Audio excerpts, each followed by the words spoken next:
Ética cristiana. Hoy vamos a ver, hermano, un pasaje que está en Isaías, capítulo 5. Isaías, capítulo 5, versículo 20. Porque como usted sabe, hermano, estamos en tiempos muy difíciles como iglesia cristiana. Estamos llenos de enseñanza no precisamente la más correcta, hermano, son momentos en los cuales como iglesia del Señor y los que hemos comprendido de parte del Señor que a veces decir la verdad va a ser muy incómodo, tenemos que hacerlo, hermano, nos guste o no. Isaías 5:20 dice lo siguiente: qué aflicción para los que dicen que lo malo es bueno y lo bueno es malo, que la oscuridad es luz y la luz es oscuridad, que lo amargo es dulce y lo dulce es amargo.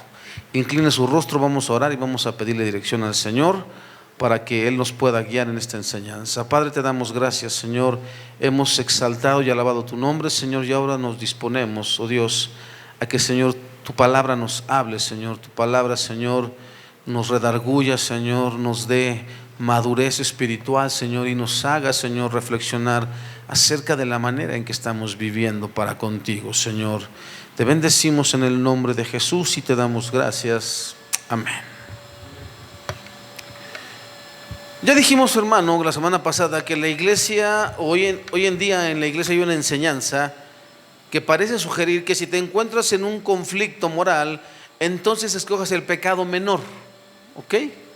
Es decir, la semana pasada vimos, y esta semana por cierto me encontré ahí en esos reels o esas cosas de las redes sociales, me encontré una ilustración, era un video acerca de un maestro de universidad que dice, preguntándole a sus alumnos precisamente lo que vimos aquí la semana pasada, diciéndole: si tú estuvieras escondiendo judíos y llegaran los nazis y tocaran tu puerta, ¿qué es lo que debes hacer? Y el maestro dice: siempre debes escoger salvarle la vida a los demás, aunque yo ya te dije que delante de Dios eso no es posible, que Dios jamás va a aprobar lo que vaya en contra de su palabra. Es decir, Él no aprueba la mentira, aunque para nosotros supuestamente esté bien. ¿Por qué? Porque si yo digo la verdad, van a apresar a esas personas y la van a pasar muy mal o incluso van a morir. Eso no es asunto tuyo. Y vimos la semana pasada, hermano, que a veces la mejor opción es ¿qué? Quedarte callado o incluso decirle a los soldados: entren. Te comenté de esta mujer, Corrie ten Boom, que a ellos, hermano, los denunciaron. Una persona los traicionó y le dijo a la Gestapo: ahí esconden judíos. Y llegaron a la casa de estas personas y apresaron a toda la familia. ¿Y sabes qué es lo curioso, hermano? Que en ese momento había 6 personas escondidas en donde ellos las escondían. Ahí había 6 personas y ellos no dijeron nada. ¿Y eso qué fue lo que implicó? Llevarlos a los campos de concentración. Y yo te dije que murió toda la familia excepto Corrie ten Boom. Ella hizo a los ojos de Dios lo que es aceptable para Dios. No mintió, no salvó su propia vida a causa de otros, simplemente se puso en manos de Dios. Por lo tanto, hermano, esa enseñanza que el día de hoy está en muchas iglesias y en muchos púlpitos acerca de ¿es lícito beber vino? Claro que sí. Mentira. Yo te puedo asegurar, hermano, y te lo demuestro bíblicamente. Hay muchos textos que hablan, por ejemplo, uno de ellos creo que es Proverbios, que dice: no mires al vino cuando rojea. Cuando dice no mires al vino, te está diciendo no tienes por qué mezclarte con el vino. Otro texto que dice: no os embriaguéis con vino, en lo cual hay disolución, antes bien sed llenos ¿qué? Del Espíritu. Es que ahí está diciendo que no nos embriaguemos, pero yo estoy hablando de una copa. ¿Qué parte no entiendes? ¿Qué parte no entiendes? Que es otra cultura y que es otro tiempo. En la Palestina o en Jerusalén de aquel tiempo, hermano, el agua era un agua muy sucia. No sé si alguna vez te ha tocado que te llegue agua sucia a tu casa, toda café. No te tomarías esa agua, ni siquiera la hervirías para tus hijos. Aunque déjame explicarte, allá, hermano, allá en África, allá en esos lugares desérticos, esa agua es valiosísima para ellos y la hierven y así se la toman. Pero nosotros no. Compramos hasta garrafones de agua purificada, ¿no? Y entonces, hermano, era tan mala, por eso Pablo le dice a creo que es a Timoteo o a Tito, refrésqueme la memoria, cuando dice, ya no tomes agua, sino un poco de vino, por cuestiones. En aquel tiempo, hermano, estamos hablando de que la medicina no es lo que es el día de hoy. En aquel tiempo no había hospitales, no había Ángeles del Pedregal, ni el ABC, ni el BC4, ninguno. No había el del bienestar, que no sirvió para nada, no había. Por eso le dice a Pablo, toma un poco de vino. Porque en aquel tiempo el vino, hermano, si has leído bien la Biblia, dice que un hombre bajaba de Jericó a Jerusalén y que fue asaltado. Y fue dejado ahí abandonado. Y dice que quien lo levantó, que era un samaritano, puso ungüento y puso vino a sus heridas, como un desinfectante. Y el vino en aquel tiempo tenía propiedades medicinales. Se entiende, hermano, que esas propiedades eran como anestesiar el dolor, ¿sale? A eso me estoy refiriendo. Pero hoy en día sería un absurdo decirle a alguien, sí, atarántate con whisky o con brandy para que no sientas dolor. No, por eso hay medicina. Por lo tanto, hermano, esa enseñanza, desde un púlpito, dice la palabra del Señor, que cualquiera que enseñe un evangelio distinto, el tal sea anatema, el tal sea maldito. Por lo tanto, esa enseñanza no es válida delante del Señor, bajo ninguna circunstancia. Un cristiano puede consumir alcohol bajo ninguna circunstancia. Escucha bien lo que te estoy diciendo. Pero es que allá en Europa, bueno, ya deja a los cristianos de Europa, ¿sale? Allá hay sus broncas. A mí me van a pedir, el Señor me pedirá cuentas de los que están aquí reunidos, y mi enseñanza, de acuerdo a la palabra de Dios, es: no se puede beber alcohol. ¿Ok? Y entonces, hermano, es lo mismo cuando dijeron, pues nos podemos tatuar, porque ya Cristo pagó. Qué forma tan absurda y qué forma tan cínica de pecar contra Dios. ¿Cómo para qué? Si el texto es muy claro, nuestro cuerpo no nos pertenece, es templo del Espíritu. Dice la palabra del Señor, fuimos comprados a precio de sangre. No nos pertenecemos, por lo tanto yo no puedo hacer lo que se me pegue la gana con este cuerpo. Si antes de conocer del Señor yo ya había hecho esas cosas, eso es otro boleto. Ahí yo no puedo meterme, hermano. Pero una vez que tú conoces de Cristo, se acabó. ¿Te acuerdas lo que te dije del arca la semana pasada, no? El arca de Noé no tenía timón, tú tampoco. Nada de que yo soy el dueño de mi propio destino y hago lo que se me pegue en la gana. No.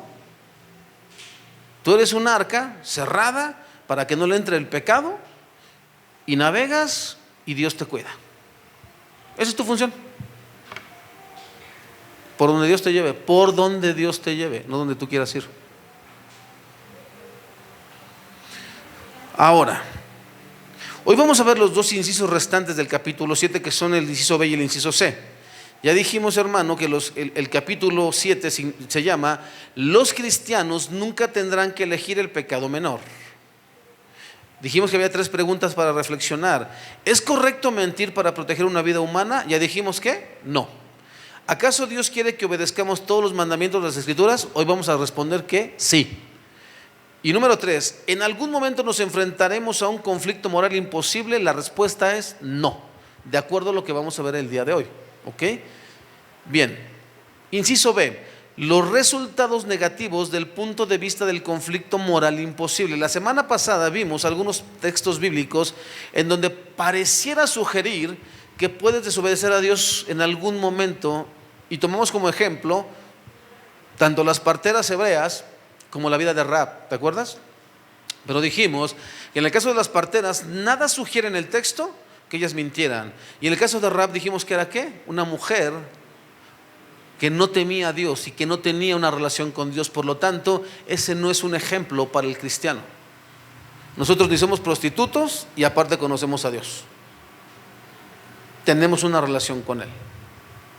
Bien, Los resultados negativos del punto de vista del conflicto moral imposible. Número uno, el punto de vista del conflicto moral imposible se convierte en un camino peligroso que incita a los cristianos a pecar más y más. ¿Qué pasa, hermano, cuando tú decides empezar a desobedecer la palabra de Dios? Por ejemplo, se te dice que no dejes de congregarte como algunos tienen por costumbre. ¿Qué pasa cuando tú dejas de congregarte un domingo? Dices, bueno, no pasó nada, ¿no? Y no vuelves a ir otra semana, y después te ausentas un mes, y después te ausentas medio año, y después pregúntate cómo está tu vida.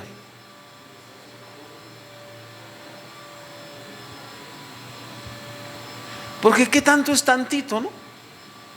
Pero Jesús dio dos enseñanzas. Una de ellas fue: un poco de levadura leuda toda la masa. Vamos a permitirnos un poquito de pecado, ¿no? Hermano, ¿se puede escuchar música del mundo? ¿El cristiano tiene derecho? ¿Puede? No. Bueno, sí puedes, lo que no puedes es entrar al cielo, ¿vale? Entonces tú pones esta semana empiezas y pones en tu radio, ahí en tu casa, empiezas a poner la música que te trae recuerdos de antaño, ¿no? No sé de qué época seas tú, ¿no? Pero vamos a suponer a las hermanas que están aquí más o menos calculando la edad, empiezan a poner su música de Menudo de aquel tiempo, ¿no? De Ven Claridad y no sé qué, ¿no? Y empiezan ay, cuando yo estaba en la secundaria y cuando yo tenía mi novio empiezas por tantito, ¿sale? Y después te sigues con las que te hacían llorar, y después con las que te ponías así. Porque un poquito de elevado, pues ¿qué tanto es tantito, no? Y al rato, hermano, pasan por ahí los hermanos en la casa de la hermana, y a todo lo que da el punchis punchis, ¿no? El reggaetón, ¿no? Y la hermana ya lo ve como algo normal. Por eso no se puede, es lo mismo. ¿Se pueden ver películas con contenido sexual? No. Guardianes de la Bahía, porque salen con traje de baño. ¿Qué tiene eso? Ok, no te preocupes. Y al rato tenemos pornografía. Porque ¿qué tanto es tantito? Ese es el problema, hermano. Y ese es el problema con esta enseñanza. El cristiano ahora es libre en Cristo y puede hacer lo que quiera. No, esa libertad, dice Pablo, seguiremos pecando para que la gracia sobreabunde en ninguna manera. Todo me es lícito, no todo me conviene. Todo me es lícito, no todo me edifica.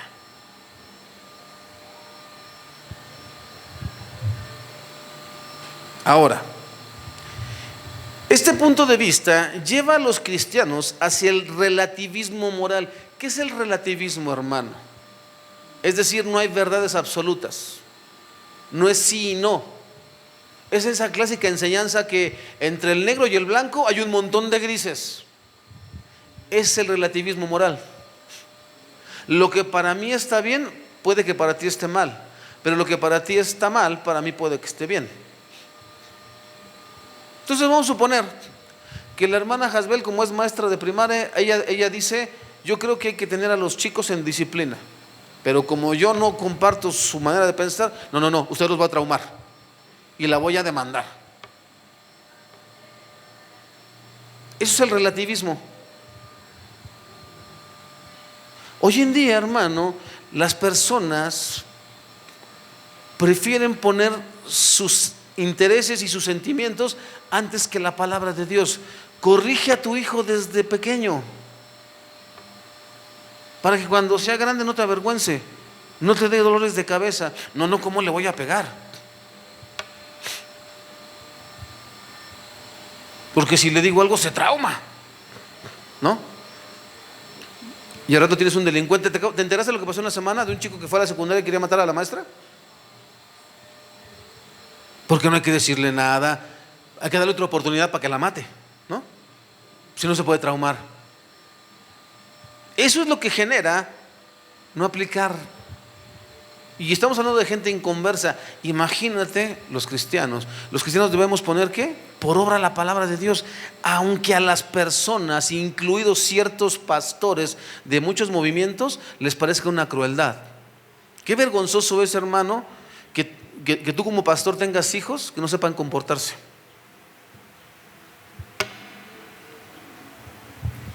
¿Te acuerdas del ejemplo que tuvimos aquí en la iglesia? De ese niñito que ni su mamá lo podía poner en paz. Y aquí estaba, corre, corre. Y sí te daban ganas de darle un patadón por lo menos, ¿no? Para que o se sienta o se ataranta, pero se calma. Pero tú decías, bueno, hermano, yo espero que usted lo ponga en paz, ¿no?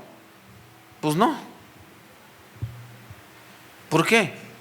Porque no seguimos el consejo de Dios. Yo no estoy diciendo que lo exhibas en público, para eso está la casa. Allá en la casa es donde se corrige a los hijos, para que cuando lleguen en público no pase nada. Ahora mira,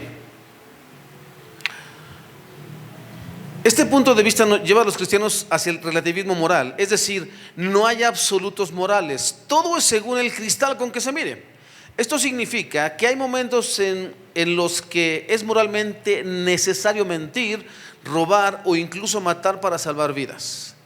Y ese es el problema de muchos pastores que están convencidos de que el amor es más importante que las reglas y principios de la Biblia.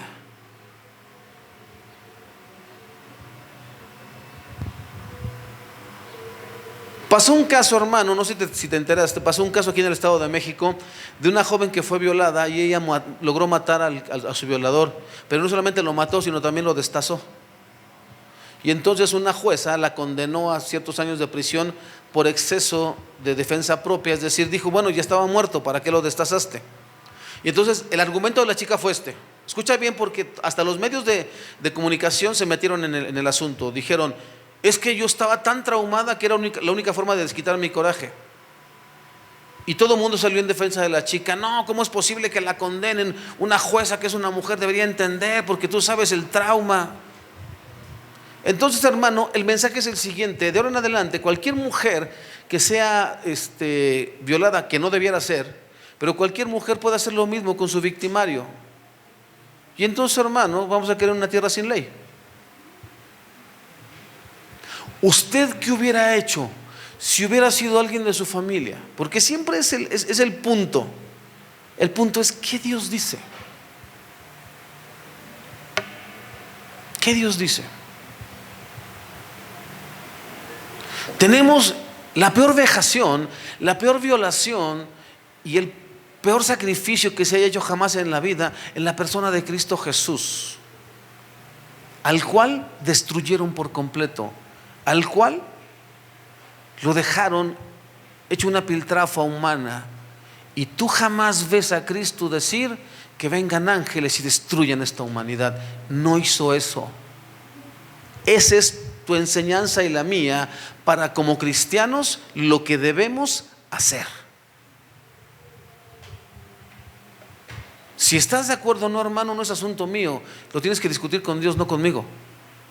Pero la enseñanza es esa, nuestro mejor ejemplo, y hacia donde apuntamos nosotros como cristianos es hacia allá, hacia el varón perfecto, hacia Cristo Jesús, el cual no abrió su boca, el cual soportó todo. No hay argumento que valga, hermano. Para el mundo está bien. Ellos responderán ante Dios por todas esas cosas que están haciendo. Pero tú y yo como cristianos no tenemos opción. O es sí o es sí.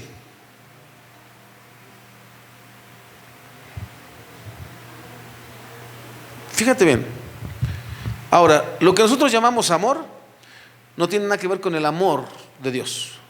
Cuando dice la Escritura, dice, de tal manera, Juan 3:16, ¿no? Creo que es esa.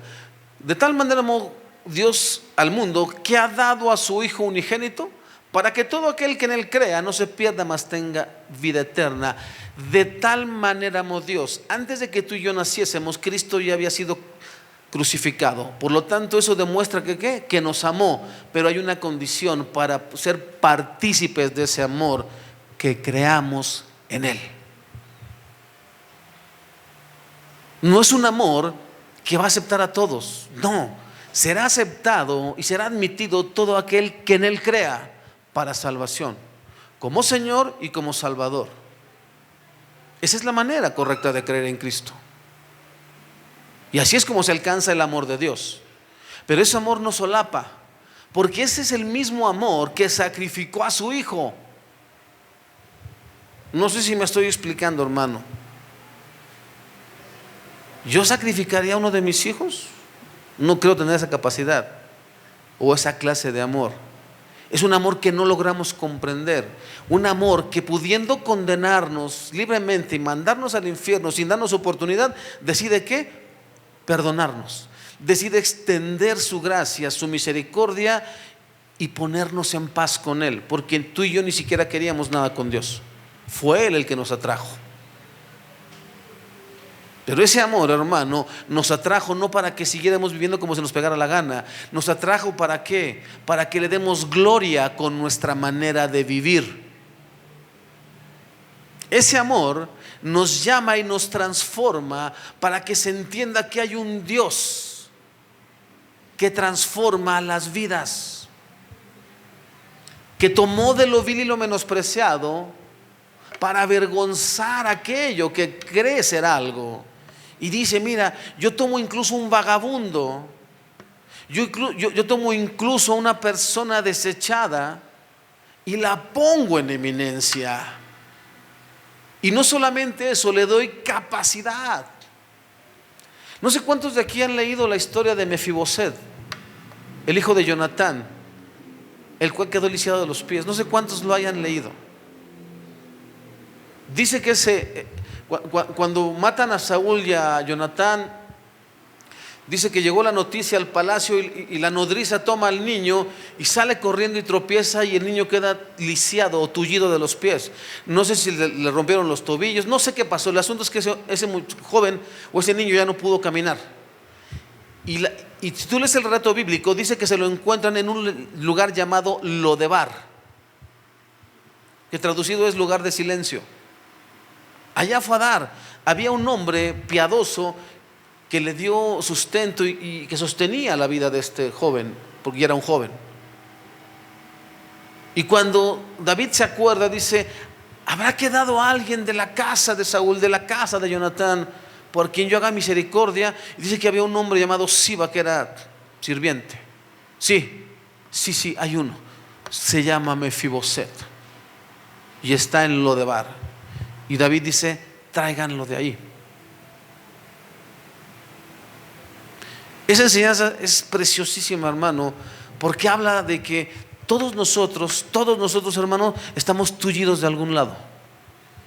No físicamente, internamente, sentimentalmente, espiritualmente, estamos tullidos de algún lado. Algo nos pasó, alguien nos dejó caer, alguien nos hirió con un comentario cuando éramos niños, alguien nos rechazó, alguien nos despreció, alguien abusó de nosotros y eso nos envió a Lodebar.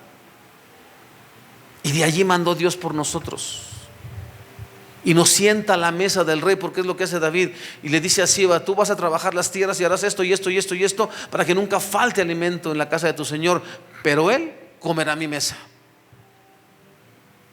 Y esta enseñanza la has escuchado 20,000 veces, hermano. Si tú y yo, hermano, fuésemos invitados, escúchame bien lo que te voy a decir, fuésemos invitados a la mesa de algún noble de allá de Europa, vamos a ver, de Suiza, nos invita, vamos a suponer que tenga rey Suiza, no sé si tenga rey o no, pero supongamos que tiene un rey en Suiza y nos invita a los que estamos aquí y nos dan las ropas adecuadas, nos proveen de todo, vestido, calzado, todo, y todos sentados a la mesa, hermano. ¿Quién sabrías que eso no noble? Si nos dan hasta bandas, si nos ponen joyería, ¿quién sabría quién es noble y quién no es noble? Allá a la mesa todos nos veríamos iguales, porque el mantel cubriría nuestros pies. Si usáramos muletas o tuviéramos algo incompleto, el mantel cubre. Eso es lo que hace la gracia de Dios, cubre nuestros defectos. Aquí no se me ven defectos a mí. Aquí tú lo que ves es un hombre que habla de parte del Señor. Pero cuando quitas el mantel, hermano, ahí te vas a dar cuenta quién está tullido y quién no está tullido. Y lo mismo pasa. Cuando la gracia de Dios no está sobre nosotros, hermano, y nos sale lo que hay dentro de nosotros, el coraje, la envidia, la avaricia y todo eso, nos vemos horribles. Eso es lo que cubre la gracia de Dios, lo que nos hace aceptos delante de los demás. Y entonces, hermano, este es el asunto. Ese es un amor que tú y yo no alcanzamos a comprender. Cómo Dios toma ese tipo de personas y pone su Santo Espíritu y las usa para su gloria. A eso se refiere ese amor, y no al amor que tú y yo entendemos de, ay, pues le disparó a la maestra, pero hay que amarlo. No, tienes que poner una corrección, y eso también es amor. Y eso es lo que nosotros no entendemos, hermano.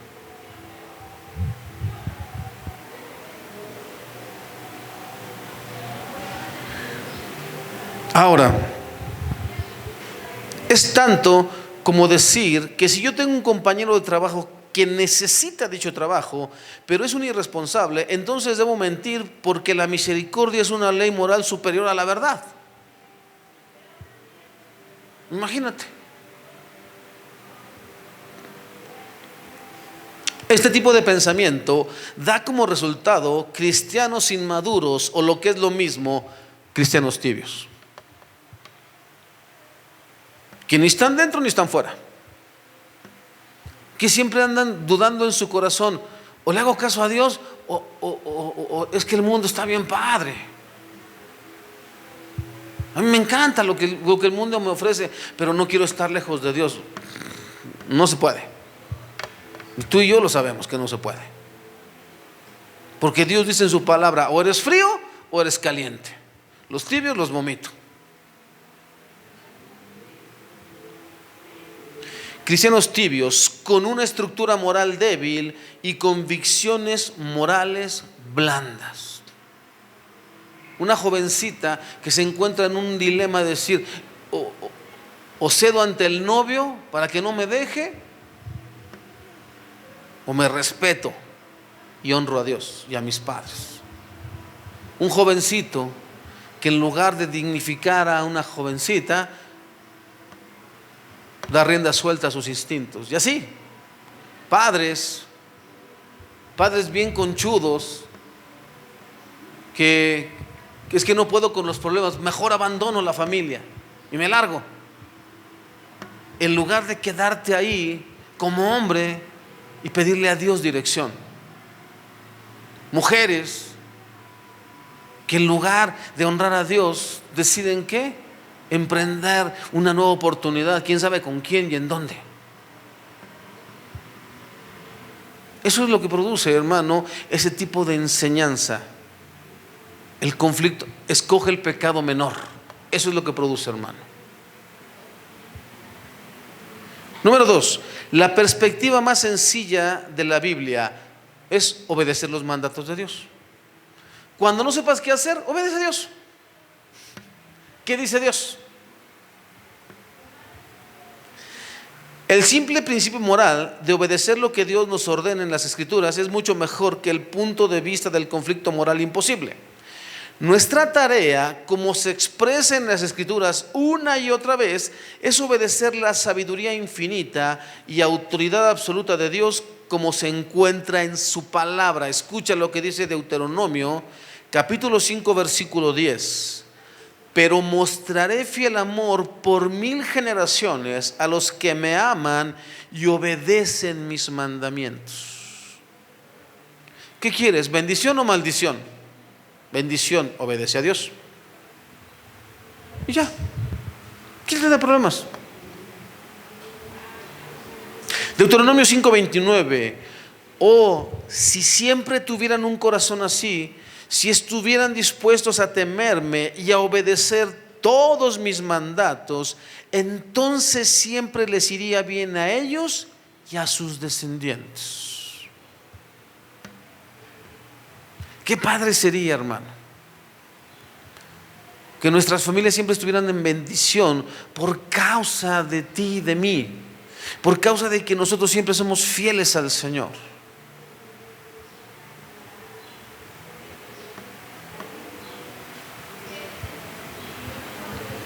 Salmo 103, 17, 18.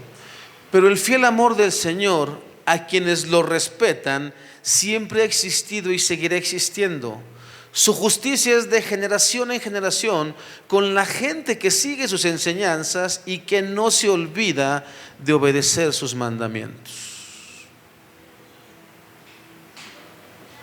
Y primera de Juan 5:2, sabemos que amamos a los hijos de Dios si amamos a Dios y obedecemos sus mandamientos. Entonces, cuando te encuentres en un conflicto que no sepas qué hacer, escucha.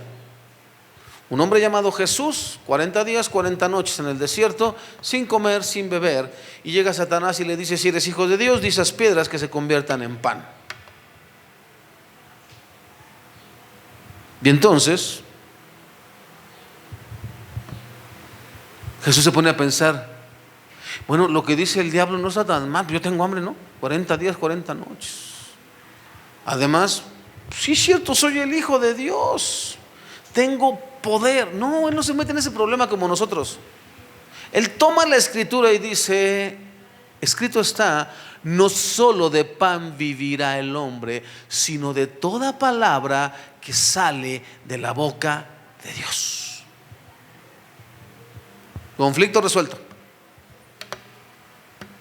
Yo voy a obedecer a Dios. No, espérame, te traigo una mejor oferta, ¿no? No sé si alguna vez viste esas camionetas que se paraban con un montón de artículos de plástico, y por 50 pesos le damos uno, y le damos otro, y le ponemos otro, y luego le ponemos este bote, y le ponemos esta jarra, y estas dos coladeras, y hay algo más. Y así estaba Satanás con Jesús.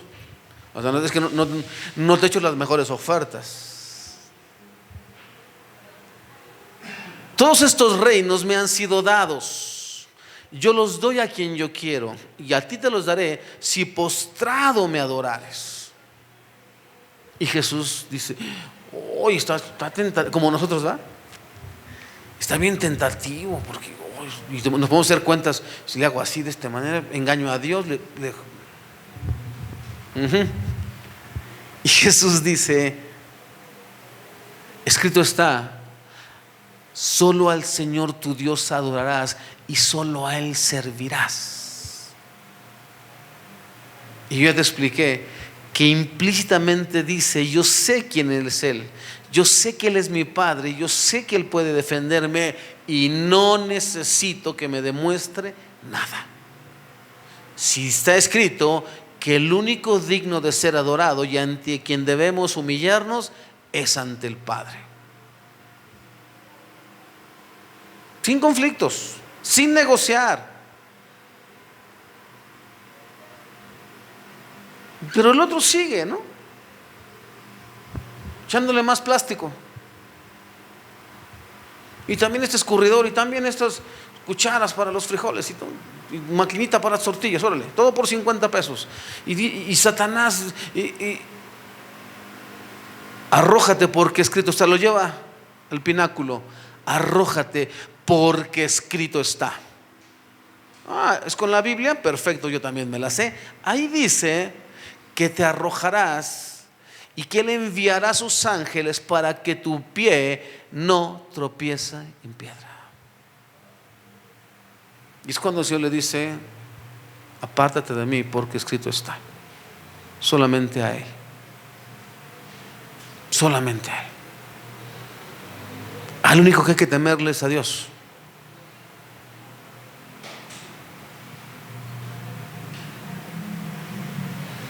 ¿Qué hacen muchos pastores? Aquí dice,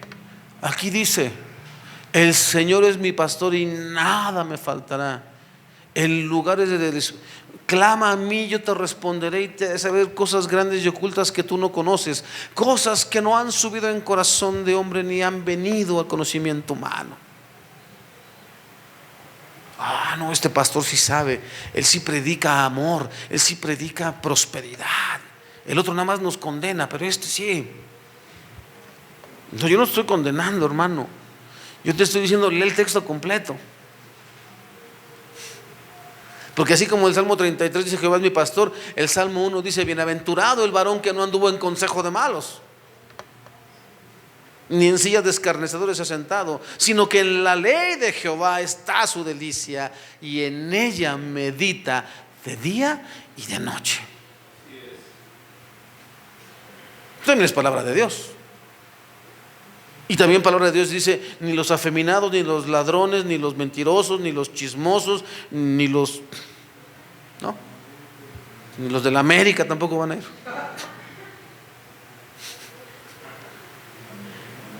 ¿No?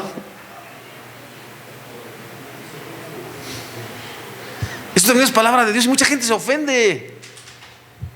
No, es que usted está echando fuera. ¿No te parece curioso, hermano? ¿Nunca te has preguntado cómo es Satanás, hermano, de habilidoso, que precisamente en el mes que se celebra en el mundo al Padre, en ese día metemos el orgullo, todo el mes, el orgullo gay? ¿Contra quién es el ataque? Contra Dios, para burlarnos en su cara. Pero esto no es nuevo, hermano. Esto ya había pasado y pasó en el pueblo de Israel, hermano. No sé si has leído Ezequiel, el profeta Ezequiel. Hay una parte en el texto donde dice que el Señor, el Espíritu lo lleva y le dice, míralos cómo están adorando al sol, mira cómo están adorando a la luna, mira cómo están haciendo esto, mira las mujeres, mira, les dan permiso a sus esposos. Y hay una parte en el texto, hermano, que dice,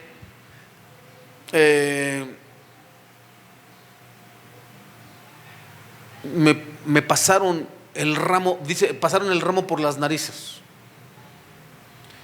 Cuando tú estudias ese texto, hermano, en el original hebreo, es groserísimo lo que dice. Acuérdate que la Biblia no es un libro absurdo ni grosero. Por eso era tan sagrado que muchos escribas pusieron otro tipo de palabras. Pero ahí explícitamente en el texto original, hermano, Dios está diciendo que esos hombres es como si hubieran sacado el miembro masculino y se lo hubieran exhibido a Dios. Así de ese tamaño está, hermano. Y es lo que está haciendo esa comunidad, diciéndole a Dios, no te tenemos miedo.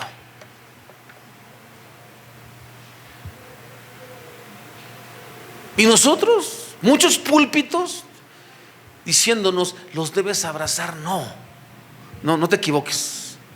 No puedes condenarlos y no puedes echarlos sin darles la oportunidad de que conozcan a Cristo, pero no los puedes abrazar. No en el sentido que la iglesia lo quiere hacer ver. Los aceptamos y los amamos porque Dios los ama. Mentira. Esa es una mentira de las más grandes que la iglesia del día de hoy predica. Dios no ama al pecador. Te lo he dicho muchas veces. Dios está airado todos los días contra el pecador. Si esa gente no se arrepiente, Dios no la puede amar en el sentido que tú y yo comprendemos amar. Ya te lo expliqué. Dios los ama así. ¿En qué sentido? Allí está Cristo. Allí está Cristo como el único camino a la salvación, a la redención. Aquellos cambian su manera de vivir, pero así como viven, no pueden ser admitidos en la comunidad de los santos. No pueden. Necesitan primero renunciar a esa vida. Y entonces sí, una vez que han aceptado ser pecadores y necesitan a Cristo, entonces sí, no puedes expulsarlos. Es tu deber y mi deber amarlos como hijos de Dios, siempre y cuando caminen como hijos de Dios. Porque el texto también dice en la carta a los Corintios, dice, yo no digo, cuando yo les escribí que se apartaran, ¿sí?, de los pecadores, no lo dije en el sentido de que se aparten de todos los pecadores del mundo, porque sería necesario salirse e irnos al espacio para no estar con los pecadores. Dice, yo me refería a aquellos que diciéndose hermanos vivan de una manera displicente.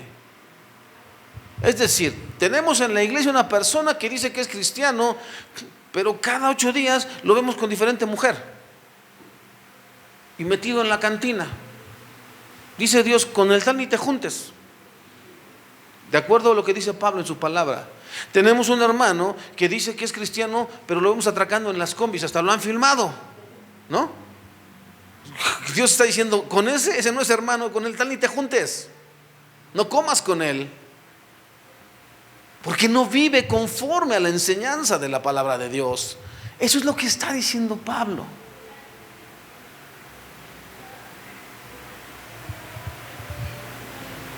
Y por ahí salió un pastor que se robó el dinero que la iglesia le confió, y todavía hasta lo apapachamos porque hay que amarnos, porque Dios es amor. No. A ver, espérame tantito, ladrón, ven para acá.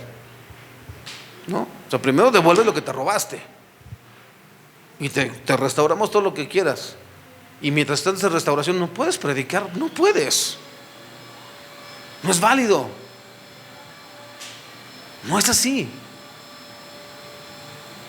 Y ese es el error que comete la iglesia, hermano. Con los de afuera debemos ser como Dios, como Jesús. Alguna vez Héctor lo mencionó.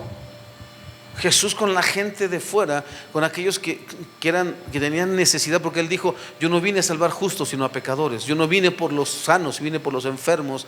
Y a todo aquel Jesús no le echaba en cara, ni los vituperaba, ni les decía otras cosas. Él se mezclaba entre ellos, Él los aceptaba, comía con ellos, se sentaba con ellos. Así es como debemos ser tú y yo allá afuera, con los de afuera, sabiendo lo que estamos haciendo, hermano. Porque tampoco yo me iría a meter allá a Tepito y a sentarme, ¿no?, con puro que es narco, ¿no? Y es que yo los amo. No, espérame, te van a matar. O sea, no seas absurdo. Voy a ir a buscar a las personas que tienen necesidad de Cristo, y con ellos voy a juntarme, porque es claro que esa gente no quiere a Cristo. ¿Por qué? Pues por eso, que son asesinos.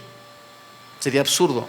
También Jesús dio esta enseñanza: no echéis vuestras perlas delante de los cerdos, porque ellos no saben que son perlas y las van a pisotear y no te van a tomar en cuenta, van a despreciar tus palabras.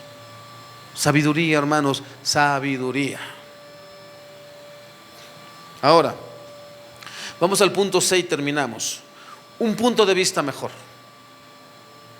En contraste con el punto de vista del conflicto moral imposible, la postura que sostengo y la que encuentro más fiel a las Escrituras es que los cristianos nunca estarán obligados a elegir cometer un pecado menor, nunca. Sin embargo, en cada situación habrá por lo menos un curso de acción que no implicará desobedecer ninguno de los mandamientos de Dios, cuando se entiende y aplica correctamente.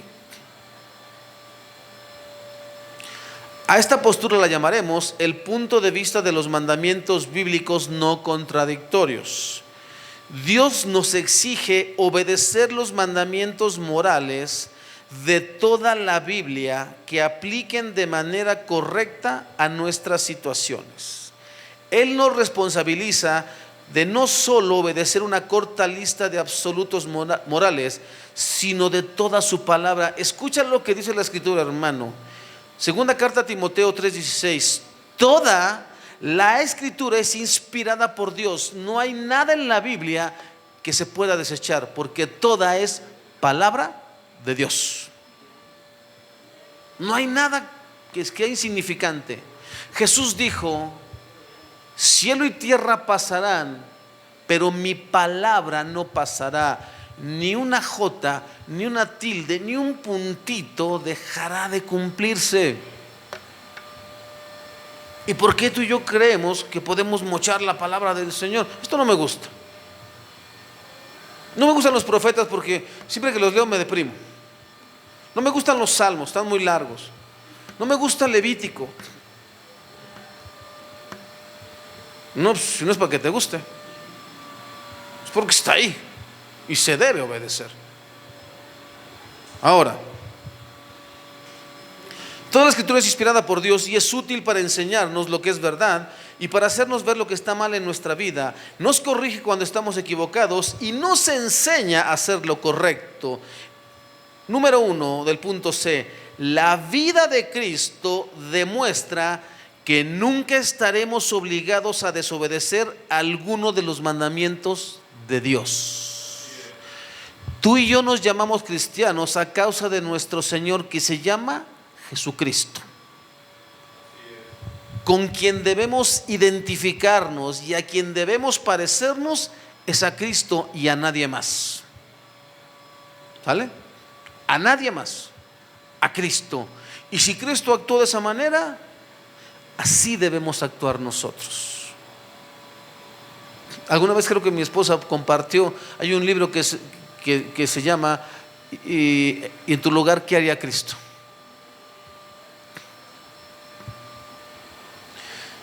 Si usted ha leído la Biblia, no existe un solo pasaje en todo el Nuevo Testamento en el cual podemos encontrar apoyo a la manera de pensar de muchos pseudopastores que dicen que se puede desobedecer algunas de las enseñanzas de la Biblia. Esos que enseñan te puedes tatuar, porque ya Cristo pagó. Eso es Antiguo Testamento. Nada en el Nuevo Testamento, en la vida de Cristo, dice que Él desobedeció uno solo de los mandamientos de su Padre. No hay nada. ¿Y por qué tú y yo creemos ser más que Cristo? No, yo desobedezco y yo soy el favorito de Dios. Hasta revisar la cabeza, hermano o hermana, porque Dios no tiene favoritos. En serio que no.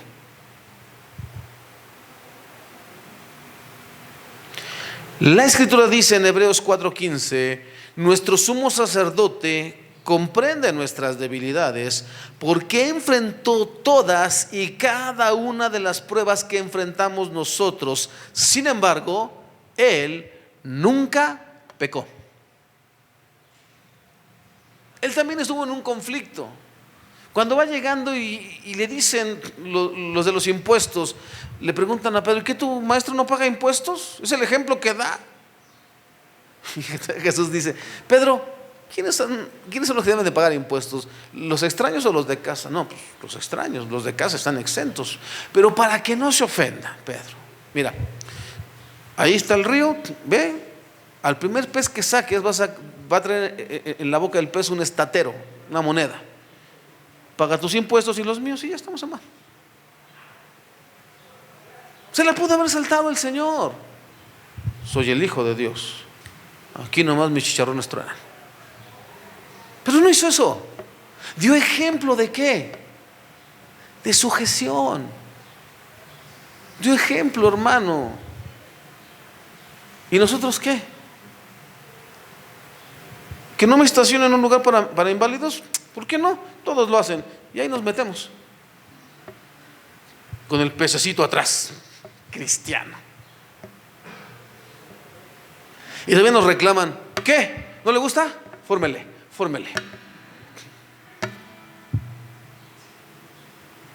No, chulada, hermano.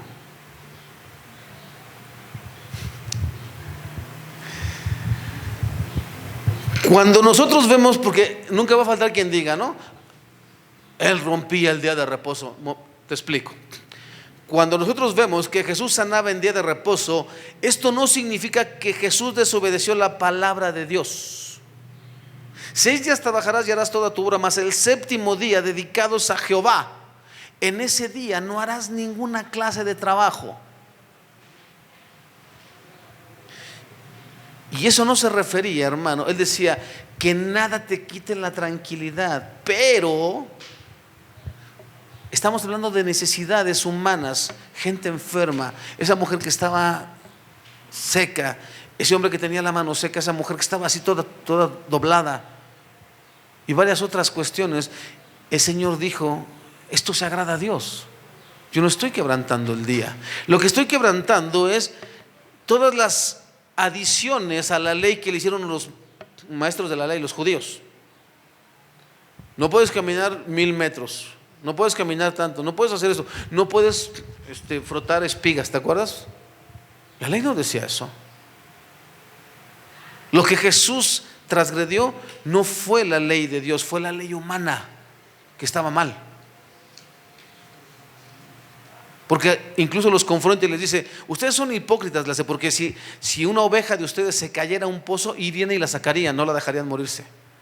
Entonces no sean hipócritas. Salud.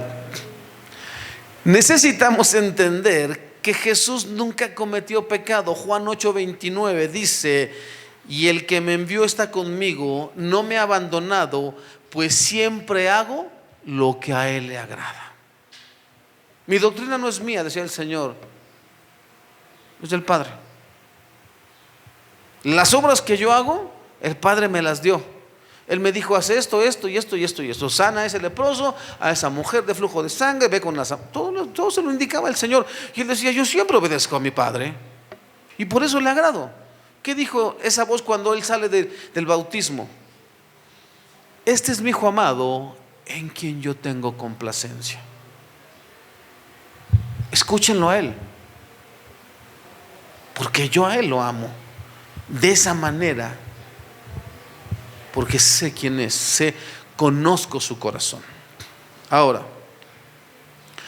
Jesús siempre estuvo rodeado de judíos opositores que observaban cada una de sus acciones y escuchaban cada una de sus palabras, tratando de atraparlo desobedeciendo algún mandamiento de Dios, y no pudieron hacerlo. Si Jesús hubiera incumplido algún mandamiento moral de Dios, es una situación difícil, o en una situación difícil, se habrían abalanzado sobre él de inmediato y lo habrían acusado de haber hecho algo malo.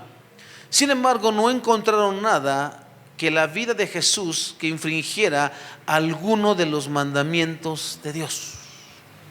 Siempre lo quisieron encontrar. ¿Se acuerda cuando lo probaron? ¿Es lícito pagar impuestos al César? Denme la moneda.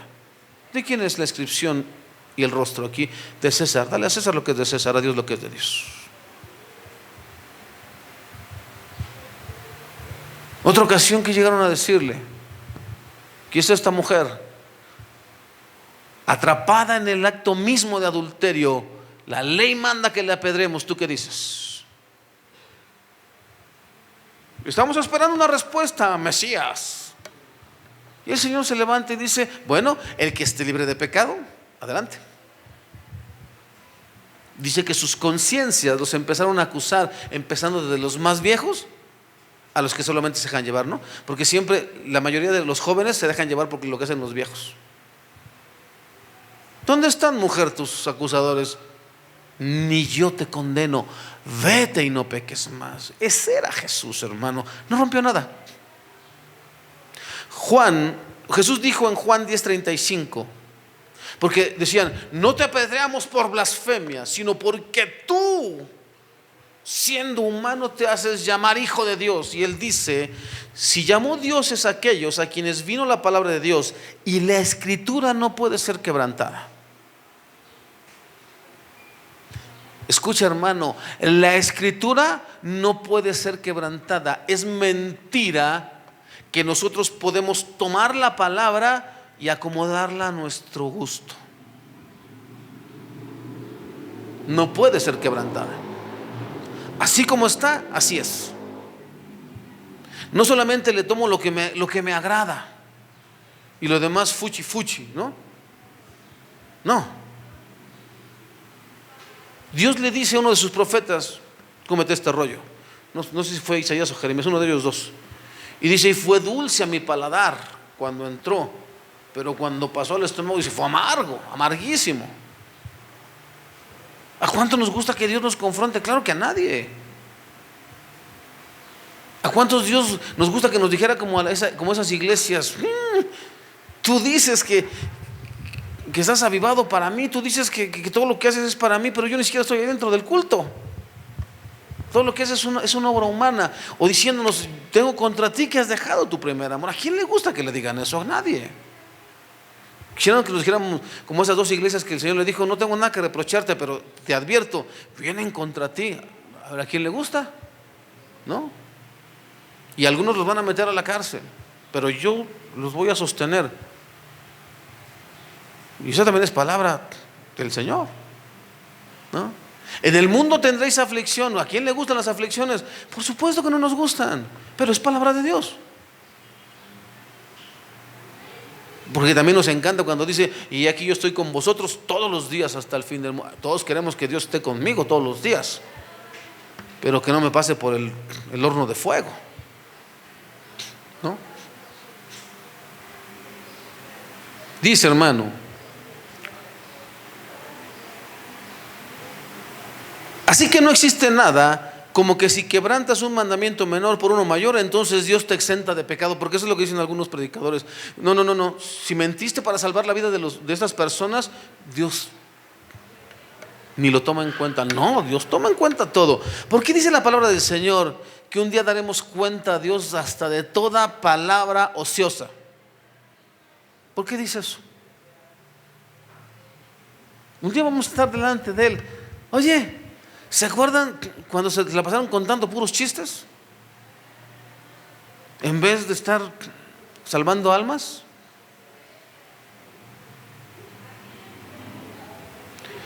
Segunda carta de los Corintios 10:13 promete que nunca afrontaremos conflictos morales imposibles. Ese es el punto número 2 de este inciso C.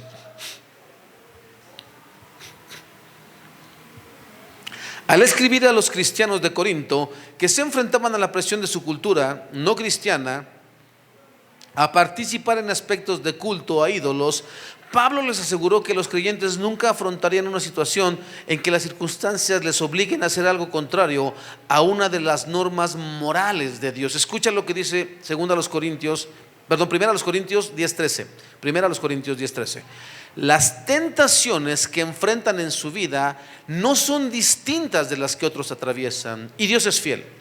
No permitirá que la tentación sea mayor de lo que puedan soportar. Cuando sean tentados, Él les mostrará una salida para que puedan resistir.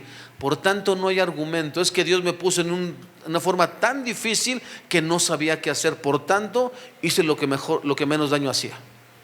¿No?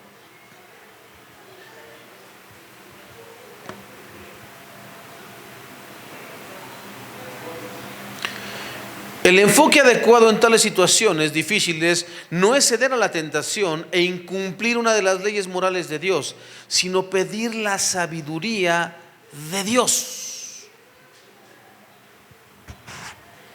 Un esposo le dice a su esposa que peque contra Dios, porque la Biblia dice: esposas, estad sujetas a vuestros maridos. Y yo te enseñé la semana pasada que así, como dice sujetaos a vuestros pastores, y también cuando dice toda autoridad impuesta, sométase a la autoridad, significa, hermano, que vamos a cumplir el mandato siempre y cuando éste no contradiga la palabra de Dios.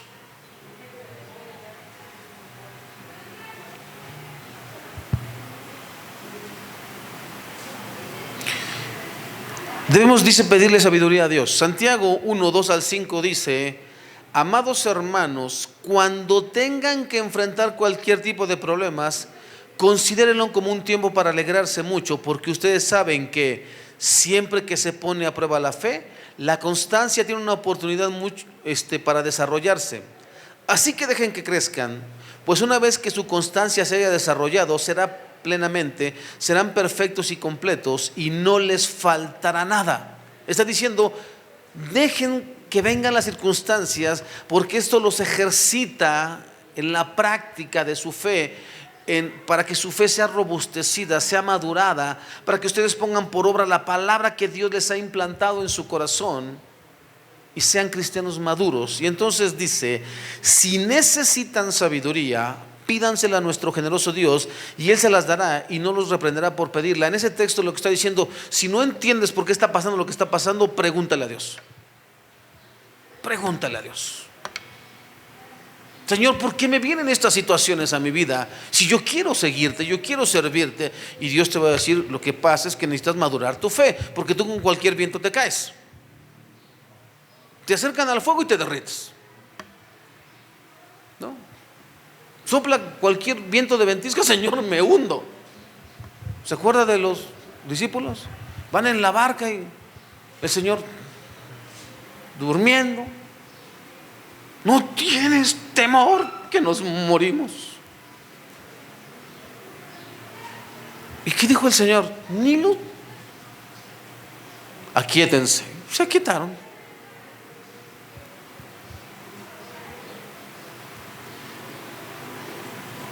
Si no hubiera estado el Señor, yo admito, hermano, que ellos siguieran dudando, pero estuvo ahí con ellos y Él les demostró que solamente se necesita clamar y Él atiende.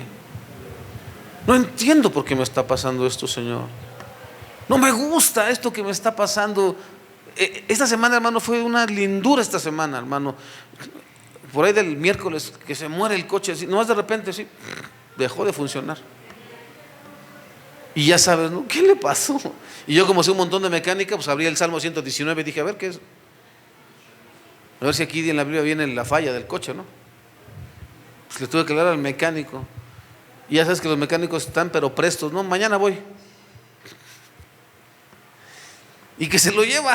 O sea, pues me lo llevo. Sí, debe ser esto, ¿no? Como a las 7 de la noche, ya venga por su coche y ya está. ¿Qué fue? Pues el filtro del repuesto de la bomba de la gasolina, que yo no sé dónde ni queda, dónde eso queda, hermano. Ahora ya sé porque está en el tanque de la gasolina. Sí. Ahí está.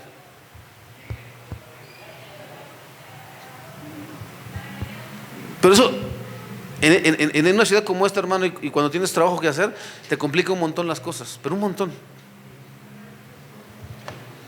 Cómo movilizarte, cómo esto, cómo aquello, hermano. Y pasaron varias cosas, hermano, pasaron varias situaciones ahí. Se descompuso la mezcladora del fregadero, otra cosa que dejó de servir, ya sabes, ¿no? Como si uno tuviera ahí almacenado. Abre la caja fuerte, así como no. Hermano, en serio, Señor, ¿qué estás tratando conmigo? ¿Qué? Y ya que había cambiado la mezcladora, hermano, no sale el agua. Y yo, pues está abierto. Y aparte estaba llegando el agua, era jueves, hermano. Cuando mandan el agua, aquí mandan, lunes y jueves mandan el agua. Y no sé por ahí, o sea, de esas veces que dices, ya que te dan ganas de llorar, no sé si te ha pasado, hermano. Yo, Señor. Y que me llega así como una iluminación, hermano, y está tapada la manguera. Y sí que le meto, no, hombre, aquí llega el agua, hermano, pero tierrosa como tienes idea. Y pues tapó la manguera. Y ya le metí un ganchito ahí, un alambre, ya, gloria a Dios. Y dices, ya. Pero en serio, hermano, esas cosas dices tú, ¿por qué, Señor? ¿No? Bueno, porque es parte de la vida. Es parte de la vida. Ahora, número 3, es ajeno a todo el marco de la enseñanza moral bíblica decir que a veces Dios quiere que desobedezcamos uno de sus mandamientos. No hay nada en las Escrituras que nos incite a averiguar qué mandamientos debemos obedecer en tiempos difíciles. Pero lo que sí dice es, en el Salmo 19, 7 al 11, las enseñanzas del Señor son perfectas, reavivan el alma. Los decretos del Señor son confiables, hacen sabio al sencillo. Los mandamientos del Señor son rectos, traen alegría al corazón. Los mandatos del Señor son claros, dan buena percepción para vivir. La reverencia al Señor es pura, permanece para siempre. Las leyes del Señor son verdaderas, cada una de ellas es imparcial. Son más deseables que el oro, incluso que el oro más puro. Son más dulces que la miel, incluso que la miel que gotea del panal. Sirven de advertencia para tu siervo, una gran recompensa para quienes las obedecen. Nunca Dios nos va a poner en esa situación. Desobedece y ese te lo paso. No. Número 4, los pasajes sobre los mandamientos mayores y menores nunca nos incitan a desobedecer los menores. Mateo 23, 23 dice: ¿qué aflicción les espera, maestros de la ley religiosa y fariseos hipócritas? Pues se cuidan de dar el diezmo sobre el más mínimo ingreso de sus jardines de hierbas, pero pasan por alto los aspectos más importantes de la ley, como la justicia, la misericordia y la fe. Es cierto que deben diezmar, pero sin descuidar las cosas más importantes. Todo es importante para Dios, todo lo que Él nos ha dicho. Número 5, sería injusto que Dios nos diera mandamientos contradictorios, ¿no? Santiago 1:13 dice: cuando alguien tenga una tentación, no diga que es tentado por Dios, pues a Dios no lo tienta la maldad, ni tampoco Él tienta a nadie.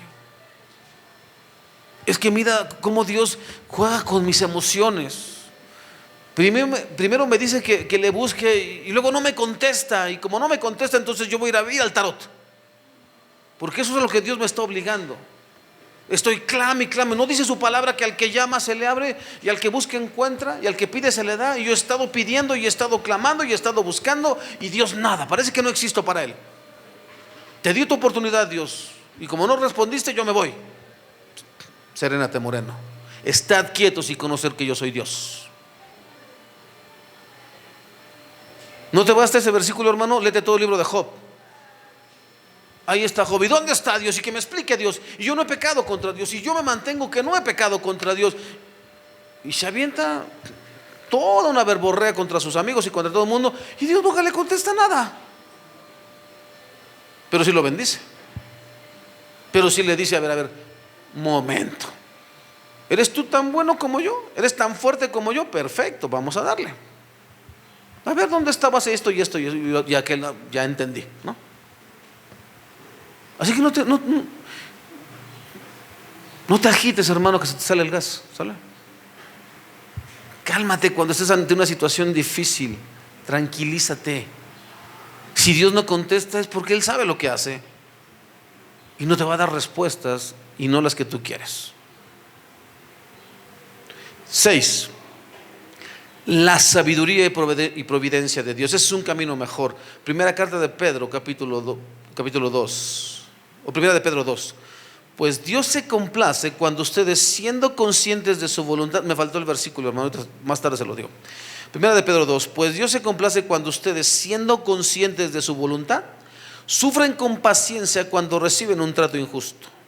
Es obvio que no hay mérito en ser paciente si a uno lo golpean por haber actuado mal. Pero si sufren por hacer el bien y lo soportan con paciencia, Dios se agrada de ustedes. Y aquí se hubiera oído bien, Padre, amén. Pues Dios los llamó a hacer lo bueno, aunque eso signifique que tengan que sufrir.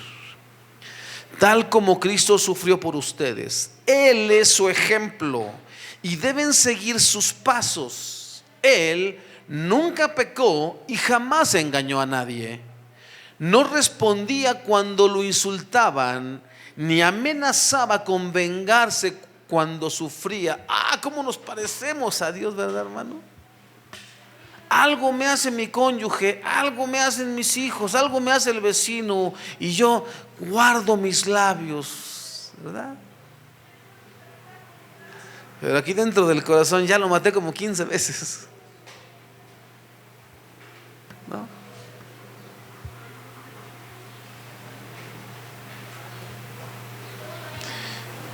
No respondía cuando lo insultaban ni amenazaba con vengarse cuando sufría. Dejaba su causa en manos de Dios, quien siempre juzga con justicia. No sé, hermano, no sé, Señor, ¿por qué me está pasando lo que me está pasando? No, ya le busqué y no. Pero sí sé que tú eres un Dios bueno. Eso sí lo sé. Por lo tanto, que se haga tu voluntad, Señor. Pero ojalá y fuera así, hermano, que se haga tu voluntad, nada más que se quede el rencor adentro, ¿no? La duda.